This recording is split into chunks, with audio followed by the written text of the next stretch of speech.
de la Ràdio-Televisió del Casal Català de Guayaquil, una producció de l'Orfeó Català de Mèxic per Rap Ràdio, Ràdio Amèrica Barcelona i el Casals en xarxa. Presentem Revolta, un pont entre cultures, amb Mireia Viladevall.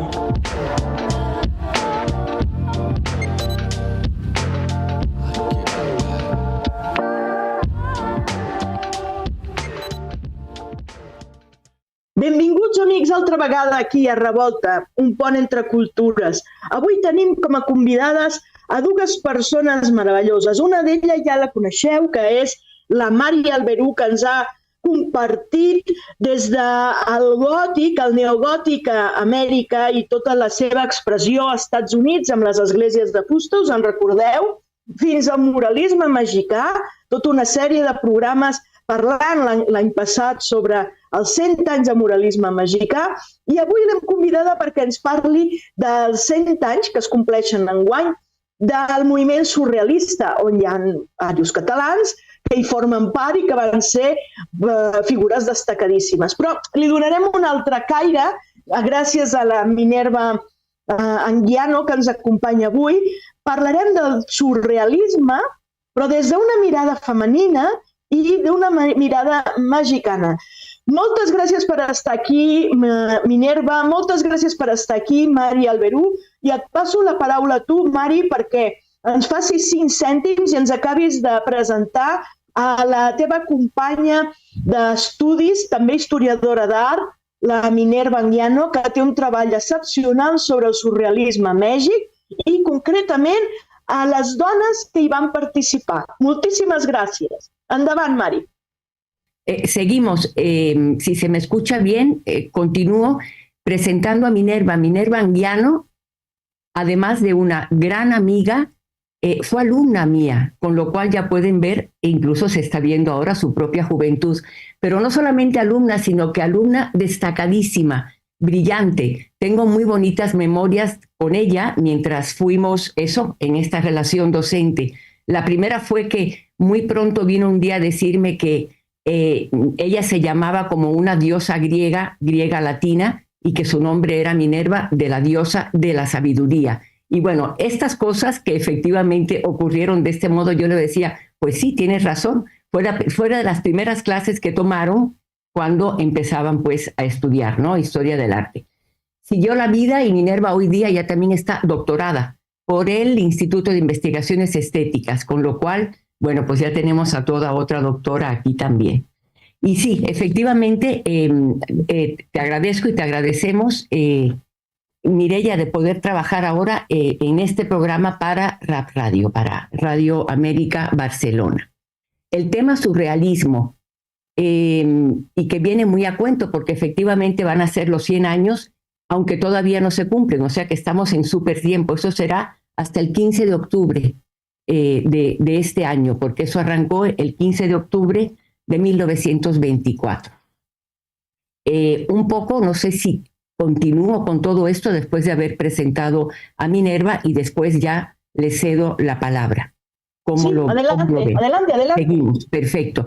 Bueno, pues esto del surrealismo habría siempre, bueno, pues que darle una ubicación, ubicarlo, contextualizarlo, y habría que hacerlo más o menos alrededor de la época de la Primera Guerra Mundial, entre el periodo empezando y acabando la Primera Guerra Mundial, y decir que en primer lugar estuvo de alguna manera influenciado por otro movimiento también, un movimiento artístico, cultural importante que se llamó, no es el tema, pero bueno, que fue el dadaísmo, que lo habría iniciado un pensador, también un filósofo, esteta, que fue Tristan Tzara.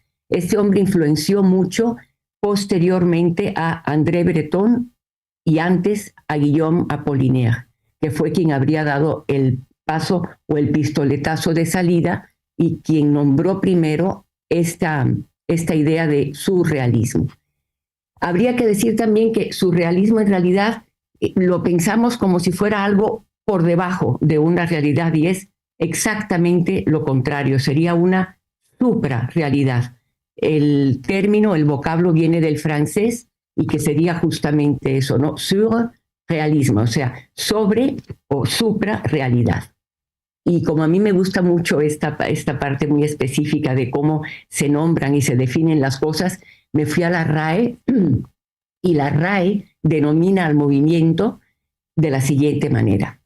Dice, fue un movimiento artístico y literario que intenta sobrepasar lo real, impulsando lo irracional y onírico mediante la expresión automática del pensamiento o del subconsciente.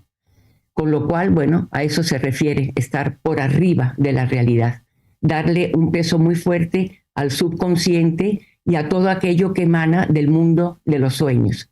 Y a eso colocarlo como principal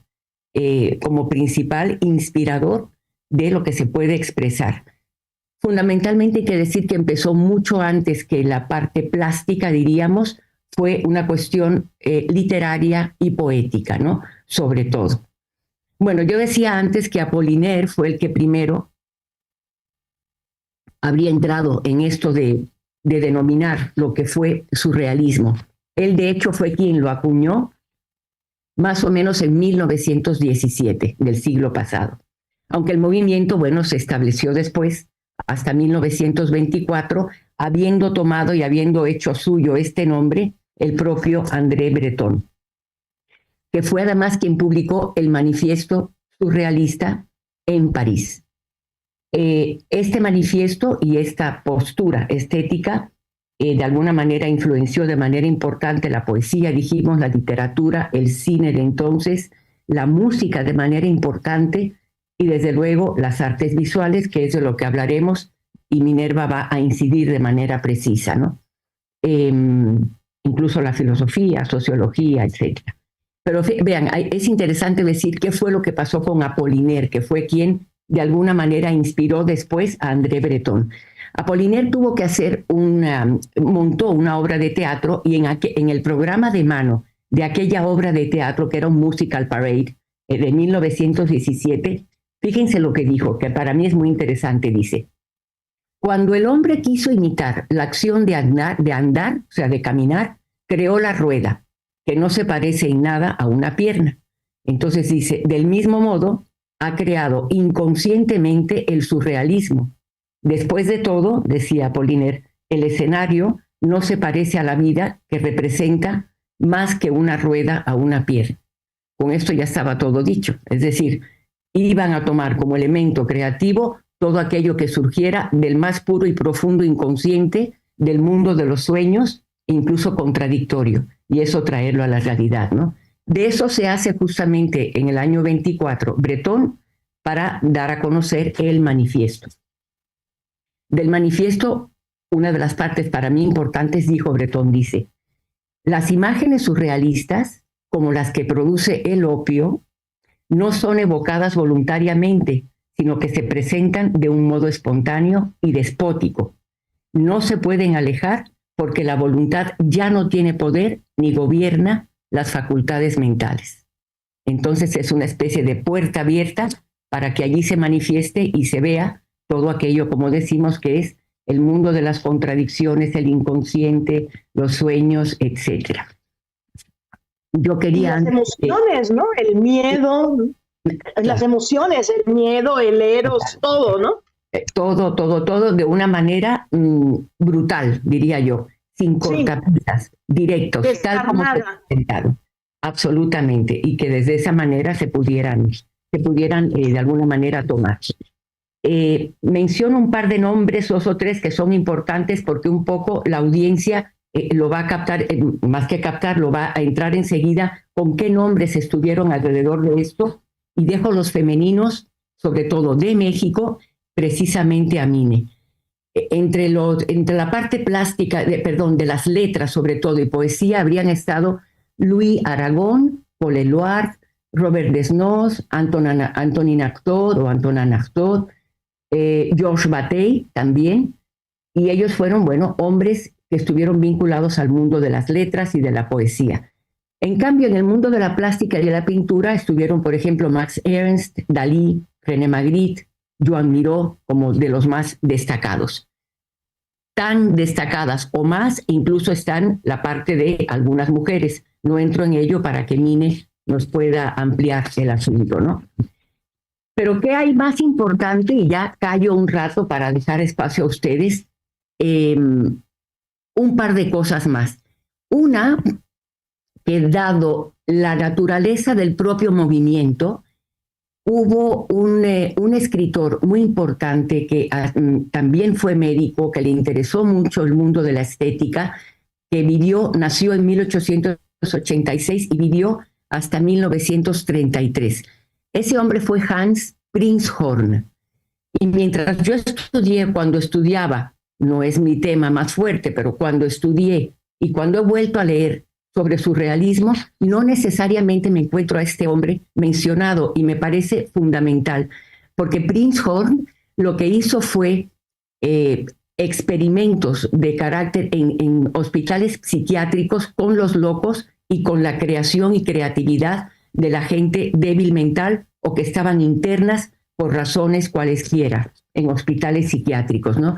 Toda esta experiencia lo llevó a escribir un libro que se llamó Did Surrealists Copy the Art of the Crazy? O sea, copiaron los surrealistas el arte de los locos, y efectivamente pues vemos en muchos de los casos que por allí podría irse el asunto, ¿no?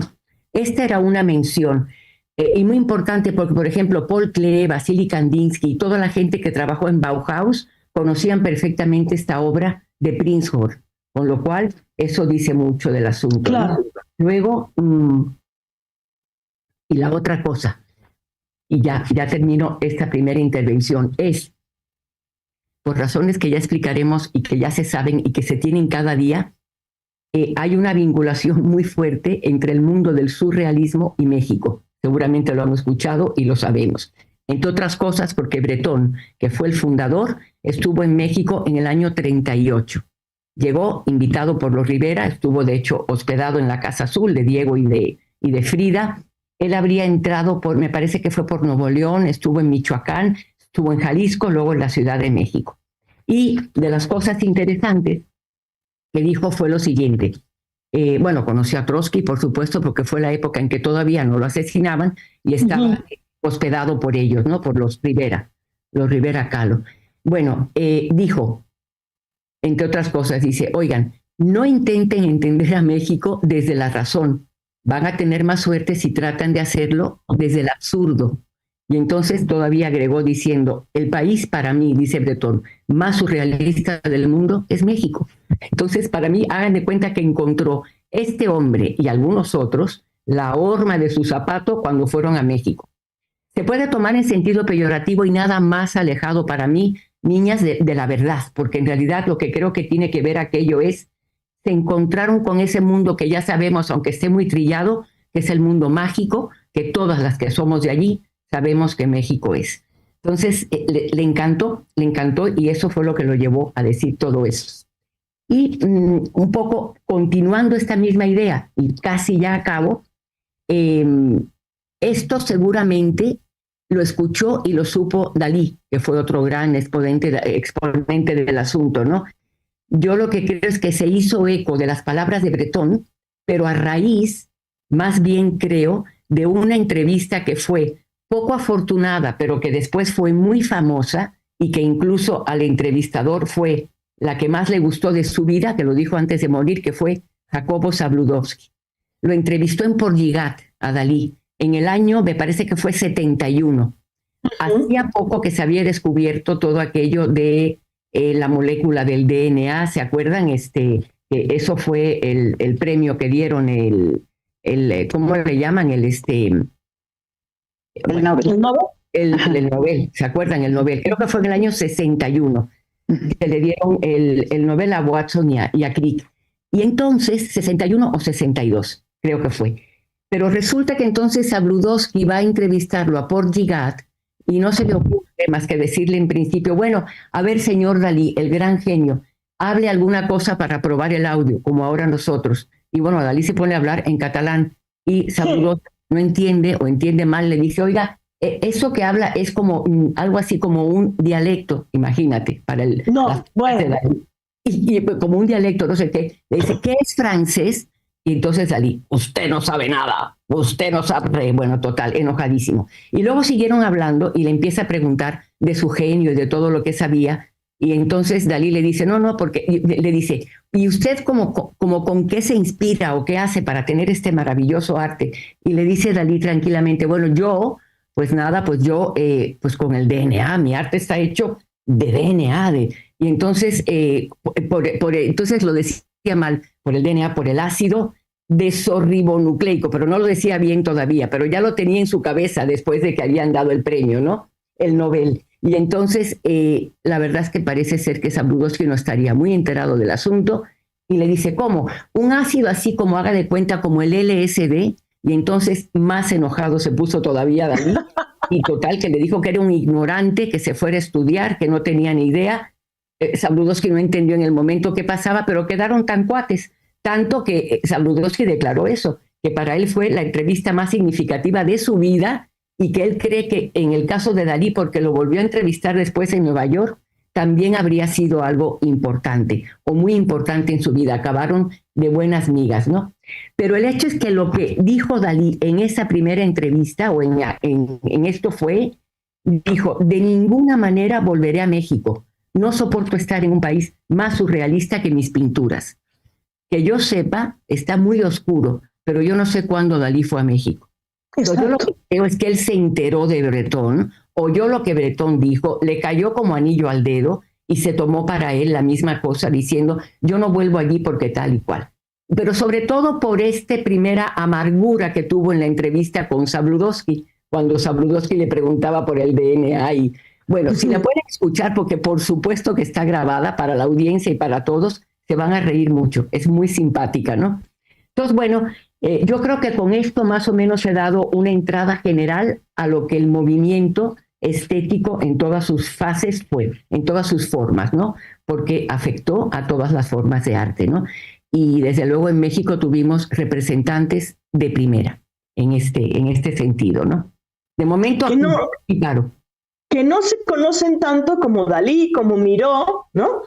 Pero que tienen su sabor especial y su aportación, su gran aportación, ¿no? Sí, sin duda, sin duda. Tú dices, hablando de nosotros en México, por supuesto.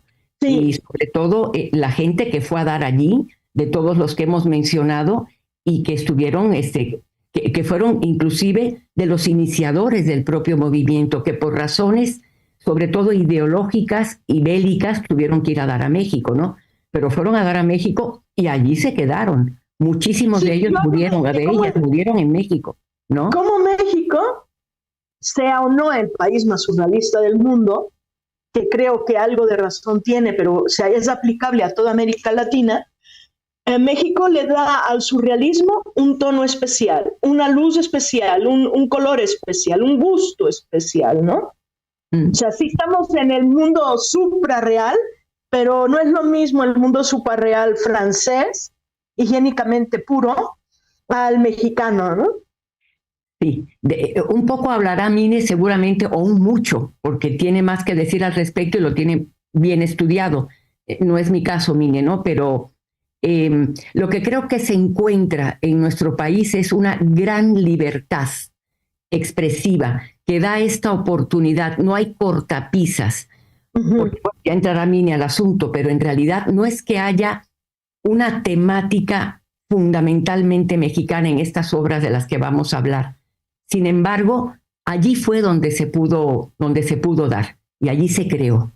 Y te digo, estas grandes, Leonora Carrington, Katy Horna, toda esta gente murió en México, ¿no? En fin, que quedaron allí, ¿no? Que hicieron vida allí, ¿no? Sí, sí. Pues adelante, Minerva. Pues bueno, muchas gracias antes que nada, Mireia, y muchas gracias, Mari, por esta invitación. Y bueno, dando seguimiento a lo que platicaba Mari y haciendo eco de todas las ideas que ella está proyectando, efectivamente creo que una de las condiciones históricas que favoreció que en México se diera como esta riqueza es justamente que México se empieza a pintar como un paraíso, ¿no? Un lugar muy libre, donde hay una política muy abierta, ¿no? Hay una apertura muy clara por parte del gobierno en ese entonces para recibir, para dar asilo, y están llegando muchísimos artistas de diferentes lugares, ¿no? México tenía al mismo tiempo el muralismo mexicano, que bueno, evidentemente iba a ser como todo una línea de creación desde el Estado que estaba como muy apoyada, pero también hay el surgimiento de galerías, un surgimiento de galerías, si quieren, muy incipiente y además muchísimo contacto entre diferentes artistas. México es el lugar donde confluyen artistas de diferentes nacionalidades y como bien lo decía Mari, pues llegan desde literatos, pintores, escultores, filósofos, algunos llegan por curiosidad, incluso antropólogos, ¿no? O sea, están haciendo estudios en este lugar que les parece fascinante, hay proyectos muy importantes, por ejemplo, de Harvard, tiene proyectos muy importantes de antropología en México, o sea, va a haber como una confluencia, un escenario ideal, un caldo de cultivo para que las producciones artísticas realmente se den de manera como muy libre, ¿no? No hay alguien que esté censurando, porque el Estado estaba proponiendo finalmente su línea de creación, que era el muralismo, pero todos aquellos que estaban produciendo desde otro lugar iban a encontrar igual un lugar, ¿no? Me parece que la idea del surrealismo en México está atravesada directamente con las mujeres, ¿no? Es algo que es fundamental, ¿no? El surrealismo mexicano está conectado con el universo de lo femenino y me refiero básicamente con todas las mujeres que van a llegar aquí por azares del destino y que se sienten algunas de ellas como muy atraídas por todo lo que sucede en México, pero sobre todo porque no tienen este yugo de un sistema de galerías, de movimientos que estaba dándose en Europa, ¿no? Donde había como un estilo muy arraigado y había una serie de productores que decidían que sí, que no, y aquí llegan y encuentran como esta libertad, ¿no? Esta posibilidad de crear sin sentir como el yugo de alguien que les está diciendo algo, ¿no? Y bueno, hay muchos artistas, evidentemente está Remedios Varo, pero a mí me parece que hay artistas que no son mexicanas, pero se establecen en México y van a involucrarse con esto, ¿no? Una de ellas es Remedios Varo, otra es Leonora Carrington, Katy Horna, Rosa Rolanda y Alice Raón. Serían las artistas que yo incorporaría como estas artistas que llegan a México, se establecen en México y producen desde un lugar. Todas con una historia muy distinta. Se conoce, por ejemplo, que la tríada Remedios Varo, Leonora Carrington y Katy Horna van a ser las famosas brujas, ¿no? Ellas hacen su propio movimiento y ellas se integran, experimentan. Y bueno, me parece que es interesante porque además son tres formas distintas de aproximarse desde la plástica al surrealismo, ¿no? Una que, bueno, pues me parece que es fascinante, que es Remedios Varo y por la que me gustaría iniciar, un poco porque, bueno, creo que es destacado decir que es la única artista que no es mexicana, que es considerada su obra como obra monumento. ¿A qué me refiero con esto? México tiene una serie de artistas que protege y que se cuida su salida y su entrada de obra, etcétera, etcétera, etcétera. Y una de las condiciones históricas para que la obra se hiciera monumento era justamente que fueran mexicanos, ¿no? Y Leonora Carrington se filtra y es la única artista que, bueno, es considerada su obra monumento y se conserva una gran colección de ella en el Museo de Arte Moderno. Y bueno, ¿cómo es la historia de Leonora y cómo es que se une? Bueno, pues Leonora, sí, dime. Es que habías dicho Remedios Varo. Perdóname, estoy surrealista, yo también. Sí, estamos.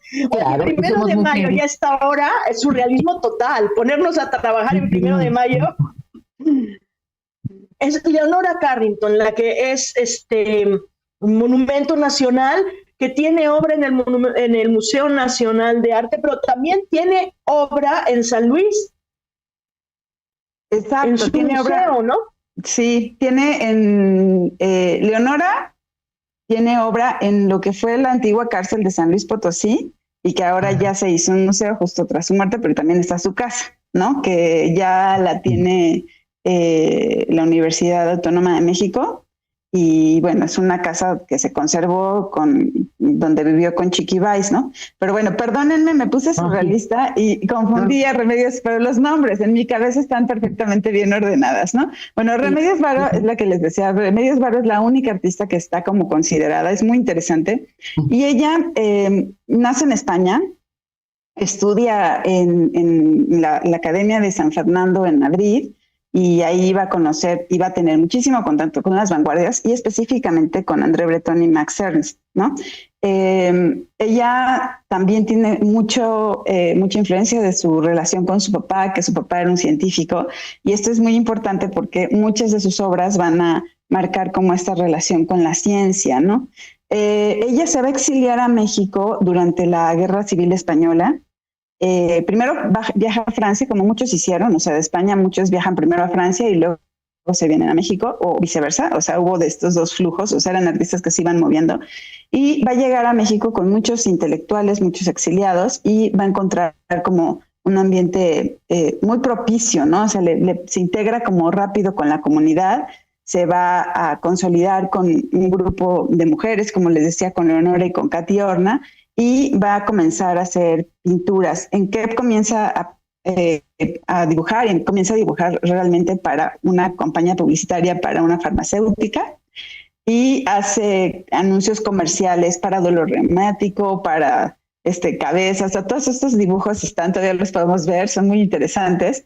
Y bueno, en realidad ella se involucra muy rápido con la comunidad. Cuentan que era una mujer muy agradable, muy amena, muy cariñosa, y que siempre estaba como muy interesada en temas de alquimia, de la ciencia ficción, de la filosofía, y por eso es que va a hacer esta unión con Leonora, que Leonora es todo lo contrario, ¿no? O sea, Leonora no se integra del todo a la comunidad. Leonora se siente como mucho más atormentada en este lugar, ¿no? Que bueno, pues me parece que también es muy interesante, pero también le gusta mucho la alquimia, ¿no?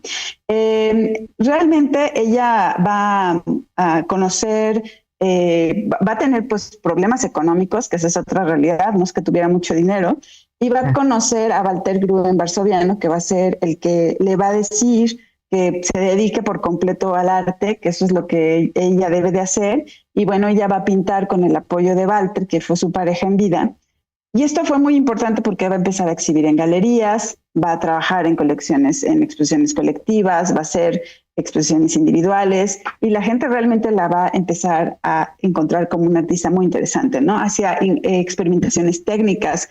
Por ejemplo, en una obra que se llama El Flautista, que es muy interesante, se puede ver que tiene el rostro una incrustación de concha, y su trabajo a nivel pictórico es preciosista. Pero un poquito como lo habíamos platicado Mari y yo en algún momento, son artistas que no les interesa como involucrarse con esta idea de qué es lo mexicano, o que, no, o sea, no están interesadas en representar lo que se estaba como contando en el arte nacional. Ellas realmente están en su producción, desvinculadas de una forma de pintar, y esto es muy interesante porque su pincel no se ve como que tengan esta influencia de lo mexicano de esa manera, ¿no? O sea, como literalidad en el objeto artístico. Entonces es muy llamativo porque justamente su obra pues empieza a consumirse y empieza a divulgarse de manera importante. Dime, Miri. Eso que dices es súper interesante porque mientras hay todo un movimiento mexicano que está muy preocupado por retratar lo mexicano o por crear una idea de lo que es mexicano y una imagen de lo que es mexicano, hablando de imágenes y crear imágenes, ellas creo que están cada una en su mundo, pero tienen cosas muy parecidas, ¿no? El rollo onírico, las figuras, los temas, pareciera ser entre Elena y Remedios Varo, que por cierto era de Girona, de la Selva, d'Angués. Pues hay cosas muy parecidas, ¿no? Este mundo, y además su historia también es dramática, y dramática muy parecida, ¿no? Las dos son identificadas como mujeres que han perdido la cordura, ¿no? Se les cuestiona si son realmente muy cuerdas o no, y tienen todo un proceso humano que creo que a veces es muy significativo. Vaya, no sé si voy bien o me regreso. ¿Te vale? Sí, María. Sí, claro, claro. De eso se trata. Es solo completar lo de Mirellita que dices. Efectivamente, ella era de Anglés, Remedios Varo, y yo pasé por allí un par de veces. Una de ellas me detuve en lo que quedaba de la fábrica en la que el padre trabajó o trabajaba. Y creen que todavía se puede ver todos estas bobinas que se mueven, cables que pasan de una parte a la otra, escaleras. O sea, una cosa como ingenieril que sí se ve en su obra. Ahora que decías un par de ellas, ¿no? Minerva y entonces dije, claro, ahora puedes entender mucho de lo que a ella de niña le impactó, porque después de Anglés ya se fueron a Madrid, yo creo, ¿no? Y ella concretamente, que dices que efectivamente estuvo en San Fernando, ¿no? Bueno, eso era. Sí. Y bueno, su mundo interior es como parte fundamental de sus expresiones, ¿no? Pero desde un conocimiento más simbólico, por así decirlo, ¿no? O sea, su pintura era no necesariamente autobiográfica, pero sí muy reflexiva del trauma, del desapego, del dolor, ¿no? Y evidentemente, pues cuando hay mujeres tan libres, claro que van a ser sometidas a un juicio, ¿no? A un juicio de lo razonable, de lo contenido, y más en esa época, ¿no? Claro. Aunque curiosamente esa época era mucho más liberal de lo que es ahorita, ¿no? O sea, en el sentido de que las mujeres tuvieron esa posibilidad de explorar, ¿no? Su sexualidad, de explorar su intelectualidad. Y claro que fueron sometidas a un juicio por otras razones, ¿no? Por su desobediencia, porque a lo mejor derivaban en cosas que no eran precisamente las más adecuadas, ¿no? El caso de Remedios Varo es muy interesante porque ella también en sus obras habla de la creación, del origen de es muy científica su pintura, pero también de cierta forma habla mucho de lo que habita el interior, ¿no? O sea, esta idea, por ejemplo, la mujer saliendo del psicoanalista, que es un cuadro muy bonito, ¿no? Y cómo va dejando todos sus rostros, ¿no? Se van cayendo todos sus rostros. Está hablando de una época donde lo que importa es la psique, lo que está ahí enterrado, ¿no? Y me parece que eso, pues sin duda va a ser importante y excepcional en la exploración un poquito de lo que tú decías, ¿no? Mari, esta exploración del interior, expresar las emociones, las ideas de una manera muy única, muy poderosa. Y ella en realidad pues muere joven por un ataque al corazón, y su obra es muy breve, o sea, es decir, no hay tanta producción artística de ella como sí la hay de Leonora Carrington, ¿no? Porque Leonora vivió muchísimo tiempo. Y de hecho, creo que uno de las razones por las que hoy conocemos mucha de la producción de Remedios es gracias al trabajo de Walter, de su pareja, que se dedicó, ya que ella fallece, se dedica a comprar todas las obras a sus amigos, o empieza como a contener la colección, porque para él, ella realmente era una mujer como con una propuesta artística impresionante, que su pintura era cautivadora, ¿no? Y hace toda esta compilación, llega a juntar creo que 23, 24 cuadros, y decide donarlos al Museo de Arte Moderno, ¿no? Que esta es una historia interesante porque, bueno, siempre vamos a ver expuestos estos cuadros ahí, y ahí es cuando se decide, tras una historia más compleja, que no quisiera entrar ahorita en materia, muy compleja, es que deciden que esta obra tiene que ser considerada obra monumento. ¿Por qué? Porque sí refiere a un momento muy especial de la historia del arte en México, ¿no? Y bueno, evidentemente la muerte de Remedios va a impactar muchísimo en Leonora. Y bueno, ¿quién era Leonora, no? Y Leonora es otro personaje también súper interesante. Espérame tantito, estamos sobre el tiempo. ¿Qué tal si dejamos a Leonora? Ya les dimos una entradita para Leonora y les pusimos la miel en la boca a nuestro auditorio, y lo dejamos para otro programa, y nos quedamos con esta idea de Leonora y la amistad que tiene con Remedios Varo, y cómo ellas dos se convierten en el fundamento del grupo de las brujas, cómo la tradición sajona, celta, que Leonora siempre habla de la mitología celta, más el espíritu catalán científico, liberal, ¿no?